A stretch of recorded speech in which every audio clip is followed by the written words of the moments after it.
Vamos para os destaques agora do portal da 96FM, 96fm.com.br, onde você encontra o melhor conteúdo jornalístico do Rio Grande do Norte. E a gente começa com essa, que pode ser uma boa notícia ou pode ser apenas e tão somente uma cortina de fumaça. Estado propõe consórcio para diminuir superlotação do Valfredo Gerlane Lima. Será que agora vai, hein, Luciano? Em meio à crise de superlotação que afeta o Hospital Monsenhor Valfredo Gurgel, a Secretaria de Estado de Saúde Pública, SESAP, apresentou à Justiça um plano de contingência para reorganizar o fluxo de atendimento. Essa proposta inclui o fim do atendimento ortopédico de baixa complexidade e o redirecionamento de pacientes para uma estrutura descentralizada chamada barreira ortopédica. Essa medida visa desafogar os corredores lotados do maior hospital do estado e depende da parceria com cidades estratégicas para absorver os pacientes por meio de um consórcio interfederativo. O plano detalhado pela SESAP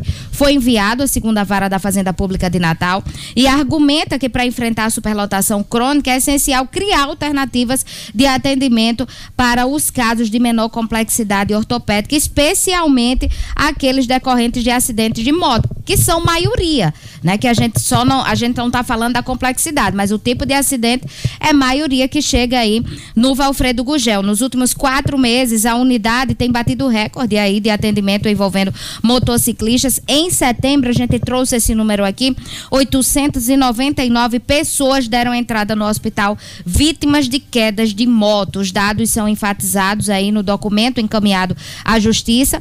Aproximadamente 70% dos casos que chegam à unidade são de baixa e média complexidade, o que, de acordo com a SESAP, gera uma sobrecarga que impede o hospital de focar nas emergências de alta complexidade. Vamos lá, vamos comentar essa notícia, Dinarte. 70% dos casos, segundo essa notícia divulgada pela SESAP, seriam de baixa e média complexidade. E aí, por isso, estaria se propondo criar essa, aspas, barreira ortopédica. Não corremos o risco, Dinarte, de ver uma empurra ou uma ambulancioterapia às avessas? De termos pacientes chegando no Valfredo Gurgel, necessitando de um atendimento emergencial, devolvidos a unidades que não teriam condição de atendê-los? Como é que você enxerga isso? Luciano, em 2021, o governo Bolsonaro e o Hospital Sírio-Libanês lançaram um projeto chamado Linha nas Emergências e elegeram os hospitais do país que mais sofriam com superlotação, e o Valfredo Gurgel foi um dos hospitais que recebeu, naquele momento, era meados de pandemia, receberam esse projeto. Naquela época tinha ainda a facilidade que, por ser pandemia, as demandas de urgência e emergência não sobrecarregavam o hospital, então era o momento ideal para aplicar o modelo proposto, que foi posto aqui e em unidades do Rio, do Acre, esqueci outros estados. Como era que funcionava? Imagina a senhora, dona de casa, que vai fazer a faxina na cozinha e percebe que está desperdiçando recursos, alimentos, insumos, e vê que dá para otimizar os recursos. Vê que tem algum tipo de reparo para fazer em casa e, ao invés de fazer aquele reparo, espera por reparos que vão surgir, porque a casa sempre tem que ter reparos, e faz tudo de uma vez só. Era basicamente desburocratizar, otimizar os recursos que você tem para que pudesse melhorar o funcionamento da sua casa. Assim foi feito no Valfredo e em outros hospitais. Resultado, o governo do estado na época celebrou a implementação desse protocolo, só que ele não se sustentou, porque tem que ter coisas por trás. Tem que ter atualização contínua de servidores, tem que ter insumos constantes, tem que ter o espaço em funcionamento de maneira adequada e, principalmente, onde o protocolo Lean funcionou, foi instalado e funcionou até hoje, e um dos exemplos é um hospital em São Paulo, é onde a rede de atenção básica funciona. Então não adianta o Estado fazer um consórcio se a rede de atenção básica não funciona, se a rede de atenção primária, se o programa de assistência à saúde da família não funciona. E no caso específico de Natal, a gente vem de uma sequência de anos em que Prefeitura de Natal é gerida por uma pessoa e Estado por outra, e os dois antagonizam. Um joga a culpa por outro. Um cuida do seu quintal, o outro cuida da sua cozinha e fazem questão de manter quintal e cozinha separados. E quando há uma briga, quem está na cozinha culpa o dono do quintal e quem está no quintal culpa o dono da cozinha. O Valfredo é a crise, é a face mais aguda de uma crise que se estende há muito tempo nesse estado. E não vai ser resolvida com consórcio, salvo engano se esse consórcio finalmente contemplar assistência à saúde básica de maneira eficaz e acabar com essa baixaria chamada ambulancioterapia. Porque a real é que os prefeitos ganharam a mania, que para eles é muito cômodo de quebrou o braço, quebrou a perna, eu vou enviar para o Valfredo. Ok, o Valfredo é um hospital de traumatologia, é para lá que você deve ir.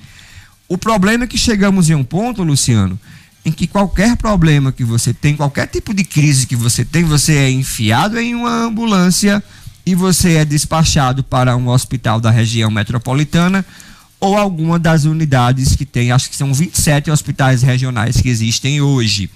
Enquanto o posto de saúde não funciona, porque, via de regra, quem termina no Valfredo que não tem a ver com traumatologia, começa com um problema que poderia ter sido solucionado se a unidade básica de saúde do município funcionasse.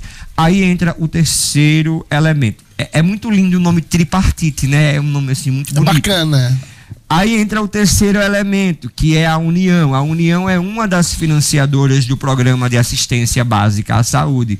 Só que tudo isso existe apenas no papel, porque, como eu digo à noite, no Brasil as leis são meras sugestões. Você segue se você quiser.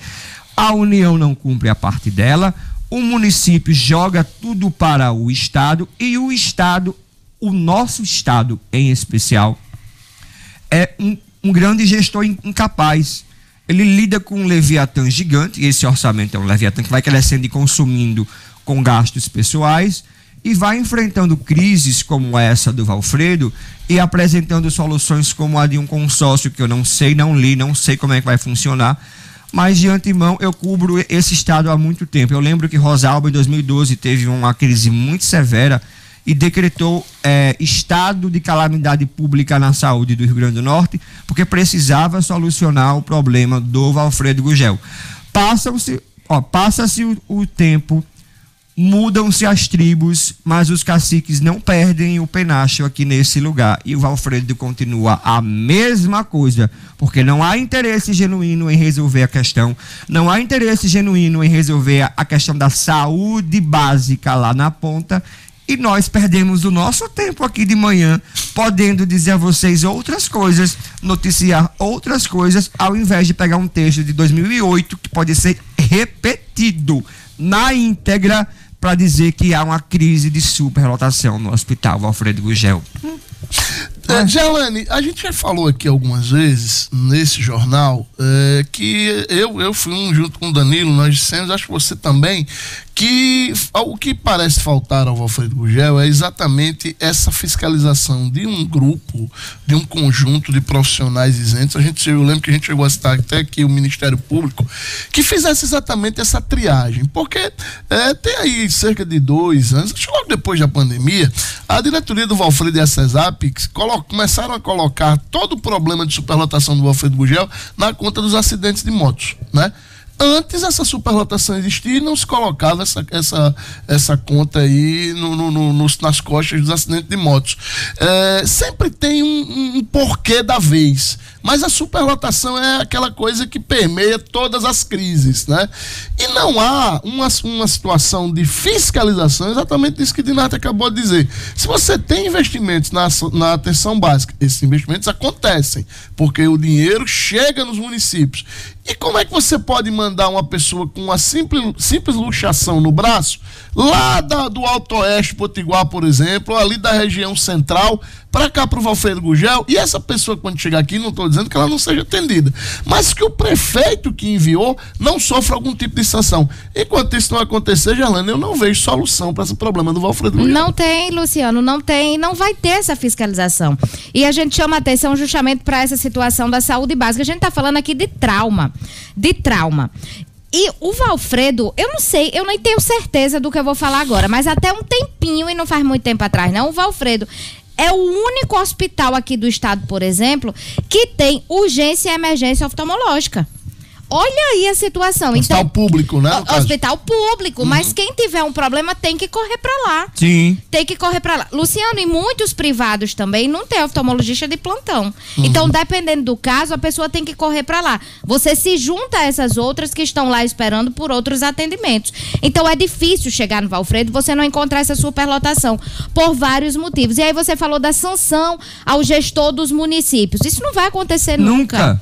Nunca. Mas vocês concordam que essa poderia ser o início da solução, Dinarti? Você não acha Luciano, que ir buscar, olha só, chegou um cara de venha ver. Luciano. Eu já presenciei, só antes de você falar, Dina, eu já presenciei numa praia, no município aqui do Litoral Norte, um acidente, certo? A gente chamou a ambulância chegou, a ambulância ligou diretamente para transferir esse paciente. Nem era de alta complexidade, precisava do atendimento, precisava, mas na unidade tipo se resolvia e esse paciente passou direto pro Valfredo.